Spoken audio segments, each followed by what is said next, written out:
बस थोड़ा सा गायब करने वाला पेंट है। एक दफा ठंडा हो जाएगा ना, फिर तुम इसे किसी भी चीज पर इस्तेमाल कर सकते हो, और जिस चीज पर ये लगाया गया होगा ये उसे गायब कर देगा। काफी काम की चीज है। ये सुन के रोनी कांपने लगा। क्या यह आदमी एक जादूगर था? उसके घर का नाम भी तो जादूगर की झोंपड़ी था, और इसका नाम भी तंत्र मंतर था, और इसकी एक काली बिल्ली भी थी, जैसे कि हर जादूगर के पास होती है। मिस्टर तंत्र मंतर नरमी से बोले, मैं देख सकता हूँ कि तुम कांप रहे हो। अच्छे जादूगर भी होते हैं और बुरे भी, बिल्कुल ऐसे ही जैसे कि बुरे लड़के भी होते हैं और अच्छे लड़के भी।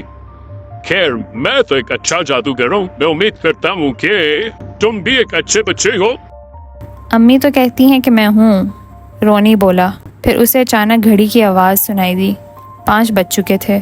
ओह खुदाया, क्या वाकई 5 बज गए हैं? मुझे तो फिर जाना चाहिए, क्योंकि अगर मैं नहीं गया तो अम्मी बहुत परेशान हो जाएंगी। वो समझेगी कि मैं धुन में गुम गया हूँ।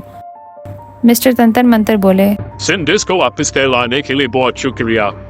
शायद तुम कल दोबारा आ जाओ और मेरे साथ चाय पियो। मुझे बहुत खुशी होगी तुम्हें दोबारा देख के, और मैं तुम्हें काफी मजेदार चीजें भी सिखा सकता हूँ। बहुत शुक्रिया मिस्टर तंत्र मंतर, मैं कल ज़रूर चाय पर आना चाहूँगा। रोनी खुश होकर बोला, मैं 4 बजे स्कूल के बाद आ जाऊँगा यहाँ पे। खुदा हाफिज़ मिस्टर तंत्र मंतर, खुदा हाफिज़ सिंडर्स। सिंडर्स बोली। रोनी ने उसे प्यार किया और फिर उस गली से गुजर के घर के दरवाजे से बाहर निकल गया। वो उस धुंध में पैदल घर चला गया।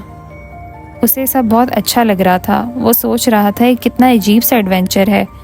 जब घर जाके उसने अपनी अम्मी को सारी बात बताई तो वो हंसी। तुम इस धुंध में ख्वाब देख रहे थे, वो बोली, मगर अगर तुम मिस्टर तंत्र मंतर के पास जाना चाहते हो तो कल जा सकते हो। तो मेरे लिए भी कोई ऐसा जादू मांग लेना जो कि चूल्हा बंद होने से रोके। आजकल गैस बहुत तंग कर रही है। फिर अगली दोपहर रोनी दोबारा हैंगर लेन गया। वो उसी रास्ते से गया, वहीं के दूर किनारे तक। मगर ये क्या था? किनारे पर जो आखिरी घर था वो थॉर्नफील्ड था, जादूगर की झोंपड़ी नहीं। फिर जादूगर की झोंपड़ी वाला घर कहाँ गया? वो तो थॉर्नफील्ड के बिल्कुल साथ में ही था ना, मगर वो वहाँ पर नहीं था। थॉर्नफील्ड के साथ कोई घर नहीं था। वो बहुत ही अजीब चीज़ थी। रोनी ने इधर उधर घर तलाश करने की बहुत कोशिश की, उसे कहीं नज़र नहीं आ रहा था घर। मुझे लगता है मिस्टर तंत्र मंतर ने वो गायब करने वाला पेंट अपने घर के ऊपर भी कर दिया है। शायद मुझे सिंडर्स किसी दिन दोबारा मिल जाए तो फिर वो मुझे दोबारा घर में ले जाएगी। जब घर आके उसने अपनी अम्मी को ये बात बताई तो बिल्कुल भी हैरान ना हुई। भी ये सब एक ऑल फॉल सी कहानी ही थी जो तुमने खुद बनाई थी, या तुमने शायद कोई ख्वाब देखा था। मगर अब मैं आपको एक बहुत अजीब चीज़ बताती हूँ।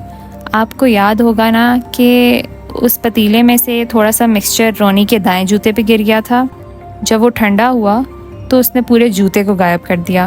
तब रोनी को अपना जूता कहीं नहीं मिलता। उसने ऊपर नीचे हर जगह देखा है, और वो कबर्ड में ही है, उसके बिल्कुल बाएं जूते के साथ ही, मगर उसे नज़र नहीं आता। तो अगर आपको रोनी किसी दिन मिला तो आप उसे ज़रूर ये बात बताइएगा।